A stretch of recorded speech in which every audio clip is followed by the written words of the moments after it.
Welcome to This Explainer. We're jumping right into a wild moment in music history today. We're talking about a time when a famously safe pop icon dropped a protest song so incredibly controversial it triggered a massive, unprecedented broadcast blackout. Yep, we're unpacking Paul McCartney, his newly formed band Wings, and their 1972 debut single, Give Ireland Back to the Irish. Let's get into it. So, what exactly happens when a pop icon writes a song so dangerous, the radio can't even say its name?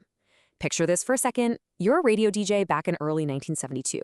You've got this new track racing up the top 20 charts, climbing higher and higher every single week.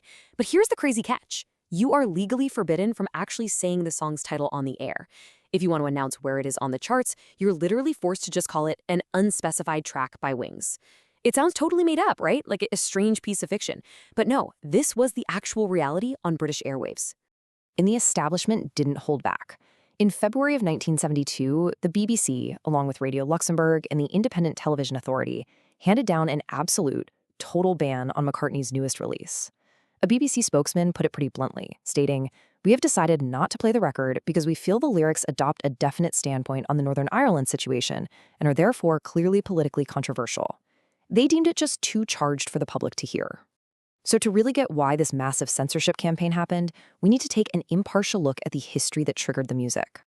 Section 1. The Bloody Sunday Catalyst. On January 30th, 1972, an event that the world now knows as Bloody Sunday took place in Derry, Northern Ireland. During a civil rights protest march, British soldiers opened fire on the crowd.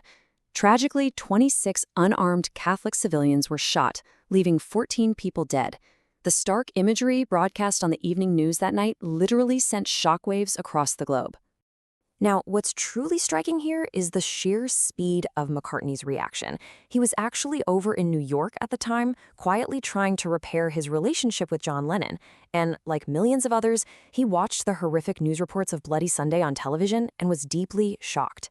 Look at this timeline. The tragedy happens on January 30th. Just 2 days later, on February 1st, McCartney is already in the studio recording his response. By February 10th, the song is officially banned, and it finally gets released on February 25th. I mean, this was a frantic, absolutely urgent push to get a raw reaction straight onto vinyl. Section 2. Recording the protest. To really appreciate the shock value of this whole thing, we've got to look at the stark contrast between these two former Beatles. Up until this point, Paul McCartney was widely seen as the safe, pop diplomat. You know, he was the guy writing those universally loved melodic hits. Protest songs? Well, that was heavily John Lennon's territory. Lennon was the outspoken, radical activist. So for McCartney to drop a blunt, angry, overtly political track that directly criticized the British government, that was a massive, completely unexpected left turn from his carefully curated public persona. And recording this track wasn't just a risk to McCartney's image either. It carried very real physical danger. See, Wings had just recruited a new lead guitarist, Henry McCullough, who actually happened to be from Northern Ireland. By playing on a song literally titled Give Ireland Back to the Irish, McCullough was suddenly caught right in the crossfire of the era's deep sectarian divides. The danger was so real that McCullough's own brother was brutally beaten up in a London pub. Why? Simply because the attackers found out he was related to the guy playing guitar on this controversial record. It was intense. Now, McCartney wasn't naive. He knew a ban was highly likely. So he pulled this incredibly calculated trick for the record's B-side. He figured nervous radio DJs might try to flip the record over to play a safe, less controversial track instead, right? So McCartney made the B-side an instrumental dub version of the exact same song. He gave it this muddy, low-fidelity reggae mix and threw an Irish penny whistle overdub on top. The genius of this was that even if a DJ tried to play the instrumental just to avoid broadcasting the lyrics, they would still be legally required to announce the highly political title of the song on the air. Checkmate. Section 3. The broadcast ban. As you might guess, even McCartney's own record label tried to pull the plug. The chairman of EMI Records, Sir Joseph Lockwood, personally phoned McCartney to try and halt the release. He warned him the track was simply too inflammatory. But McCartney held his ground and insisted it had to come out. Lockwood bluntly predicted, well, it'll be banned. And wouldn't you know it, that prediction came entirely true when a total broadcast blackout hit on February 10th. Even television networks flat out refused to run advertisements for it, citing laws against political controversy. McCartney, for his part, vigorously defended his work. He said, "I'm a taxpayer, so that entitles me to an opinion. My army, who I'm paying rates for, go into Ireland and shoot down innocent bystanders. I moved to make some kind of a protest." He argued that as a British citizen and taxpayer, he had every right to form an opinion. He felt that if his tax dollars were funding a military shooting unarmed civilians, it was his duty to use his platform and his art to speak out. He wasn't acting like a politician. He was just a citizen using his right to free expression.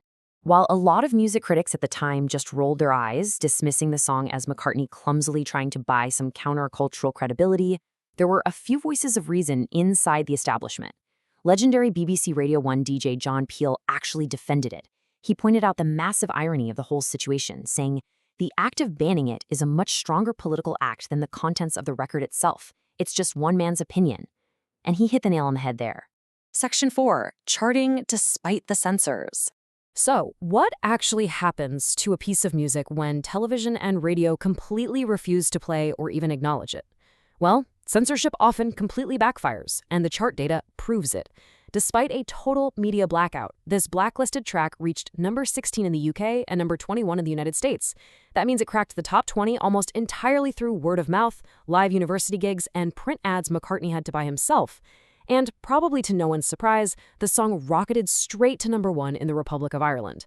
People actively sought it out precisely because they were told they couldn't listen to it. But here is perhaps the strangest chart statistic of the whole shebang. The song also hit number 1 in Spain. Why is that so weird? Because in 1972, Spain was being ruled by the strict right-wing regime of dictator Francisco Franco. A protest song about reclaiming territory from a ruling power seems like literally the last thing a dictatorship would ever allow on the radio. Even McCartney was baffled by this. He later attributed the song's massive Spanish success to its underground popularity among Basque separatists, who clearly resonated with the song's core message. Which leaves us with a timeless, really provocative question to take away from this explainer. Does banning a piece of art silence the artist, or does it just amplify their message to the rest of the world? When a government or an institution completely blacklists a song, do they actually erase the controversy? Or do they inadvertently give that piece of art an immortal power it might never have achieved on its own? It's definitely something to chew on the next time you hear that a piece of media has been deemed unfit for public consumption. Thanks for joining me today, and keep questioning what you hear, and more importantly, what you aren't allowed to hear.